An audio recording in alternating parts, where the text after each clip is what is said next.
स्वागत है आपका एक बार फिर से आपके अपने चैनल स्टडी विद मोटिवेशन में।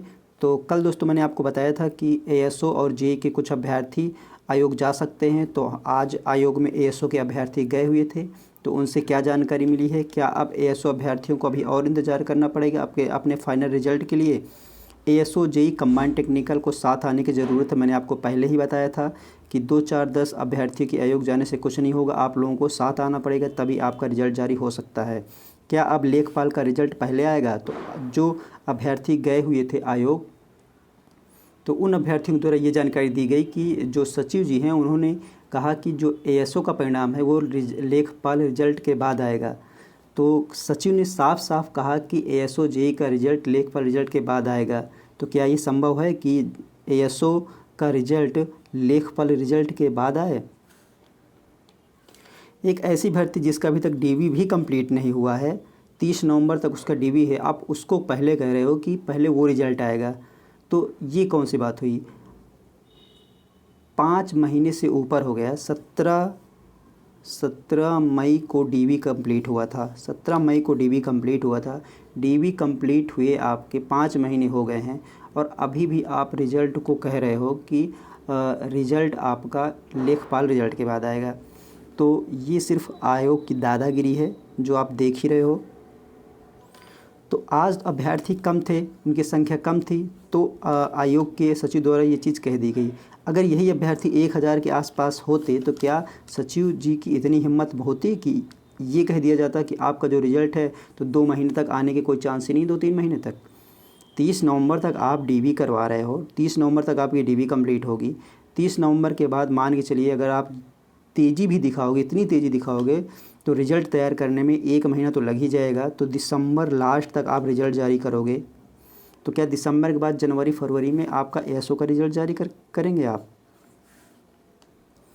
तो अगर सचिव जी ने ये चीज़ बोली है तो सचिव ये तो फिर आयोग के ऊपर प्रेशर होगा कि लेखपाल का रिज़ल्ट आप पहले जारी करिए, क्योंकि लेखपाल में आप ही जान ही रहे हो कि 8000 प्लस पोस्ट हैं।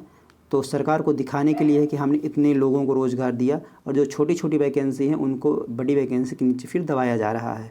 ये हो सकता है।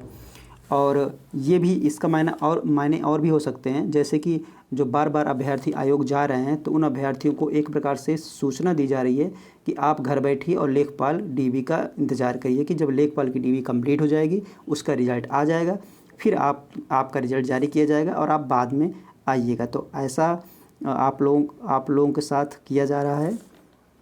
तो आप लोगों को साथ में, आप लोगों को एकता बहुत ज़रूरी है। 2 4 5 10 लोगों के जाने से आयोग कुछ नहीं होता है। कम से कम अगर जितने अभ्यर्थी हैं, आप एएसओ के तो कम ही अभ्यर्थी हैं, जेईई के भी कम ही हैं, लेकिन कंबाइंड टेक्निकल अगर ये तीनों अभ्यर्थी साथ मिल जाएं, अपने रिजल्ट की मांग करें और अपनी एकता दिखाएं, तब आयोग दबाव में आकर आप लोगों का रिजल्ट जारी कर सकता है। नहीं फिर अगर इस तरीके से अगर अभ्यर्थियों को कहकर बाहर किया गया कि आपका रिजल्ट पर अभी कोई चर्चा नहीं की जाएगी, 2 महीने से पहले, 2-3 महीने से पहले आपका रिजल्ट जारी नहीं किया जाएगा, तो बस मेरा यही कहना है कि आप लोग एएसओ जेईई कंबाइंड टेक्निकल तीनों भर्तियों को अभ्यर्थियों को एकजुट होकर आयोग पर दबाव बनाना चाहिए, तभी कुछ हो सकता है। आपको एक प्लानिंग के साथ काम करना पड़ेगा। 4 6 या 10 लोग आयोग वहाँ जाके जाएंगे अगर, तो उससे आयोग को कोई फ़र्क पड़ने वाला नहीं है। पहले कहा गया कि आपका जो रिज़ल्ट है वो अक्टूबर में आएगा।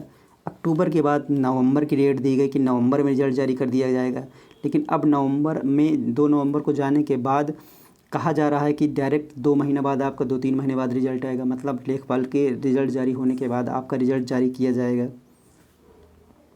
मेरी समझ में तो ये नहीं आता कि ये बेतुके जवाब आयोग वाले कैसे देते हैं कि एक ऐसी भर्ती जिसका डीवी ही नहीं अभी पूरी तरह से कंप्लीट हो रहा है और आप उसका रिज़ल्ट पहले निकालने की बात कर रहे हो। तो ये कौन सी बात हुई? तो अब आयोग की कोई भी भर्ती हो, जब तक उस पर प्रेशर नहीं दिया जाता तब तक उसका रिज़ल्ट जारी नहीं किया जाता। आपने जेईई 2016 वाला भी देखा होगा कि जेईई 2016 वालों ने जब जाके धरना प्रदर्शन किया, इतना प्रदर्शन किया, तब जा कर के उनका फाइनल रिज़ल्ट जो जारी किया गया। अब तो लगातार आप देख ही रहे हो कि आपका जेईई 2018 का है, जेईई 2018 के साथ साथ एएसओ का है। कंबाइंड टेक्निकल को तो बेचारे 8 साल से इंतजार करके बैठे हुए हैं। ये सारी चीज़ें हैं।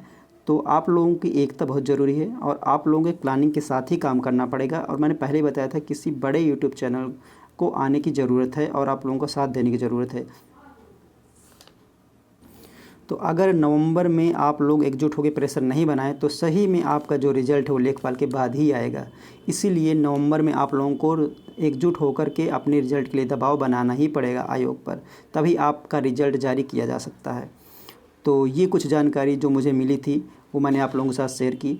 तो वीडियो आपको कैसा लगा? अगर पसंद आया होगा तो लाइक करिएगा और ज़्यादा से ज़्यादा लोगों को शेयर ज़रूर करिएगा। तो अगर चैनल को आप सब्सक्राइब ना किए हों तो चैनल को सब्सक्राइब कर लीजिएगा, क्योंकि जो भी लेटेस्ट अपडेट होगी वो आपको इस चैनल के माध्यम से मिलती रहेगी। तो चलिए दोस्तों, मिलते हैं आपसे नेक्स्ट वीडियो में। जय हिंद।